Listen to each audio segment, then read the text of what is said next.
sebenarnya layout QWERTY ni direka bukanlah untuk memudahkan kita pun, tapi untuk melambatkan kelajuan kita menaip supaya mesin tak rosak. Pernah tak korang terfikir kenapa keyboard kita disusun dalam bentuk QWERTY? Kenapa tak dalam bentuk ABC yang rasanya susunannya lebih logik? Rasanya hampir setiap hari kita menggunakan keyboard untuk menaip. Tapi pernah tak korang terfikir siapa yang cipta susunan keyboard ni? Dan kenapa disusun sebegitu? Semuanya bermula pada tahun 1867 di mana seorang lelaki bernama Christopher Latham Schultz telah memperkenalkan QWERTY layout ni untuk dia punya mesin typewriter yang pertama. Sebelum wujudnya keyboard ataupun typewriter, orang menggunakan telegraph. Mesin telegraph ni susunan keyboard dia macam susunan keyboard piano and ada abjad A, B, C, D. Selepas itu barulah adanya mesin typewriter ni. Jadi bila ia disusun dalam bentuk ABC, ada beberapa isu yang berlaku pada ketika itu, iaitu tak boleh nak type terlalu laju sebab akan buat palang besi pada mesin typewriter itu jadi jam. Jadi apa yang Christopher ni buat, dia susun layout ABC kepada layout yang boleh melambatkan kelajuan orang menaip. Jadi terhasillah layout QWERTY. So sebenarnya layout QWERTY ni direka bukanlah untuk memudahkan kita pun,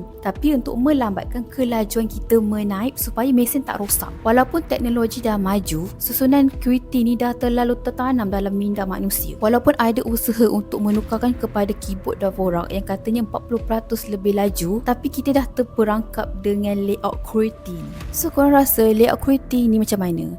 Senang ataupun susah? So jangan lupa follow untuk konten seterusnya.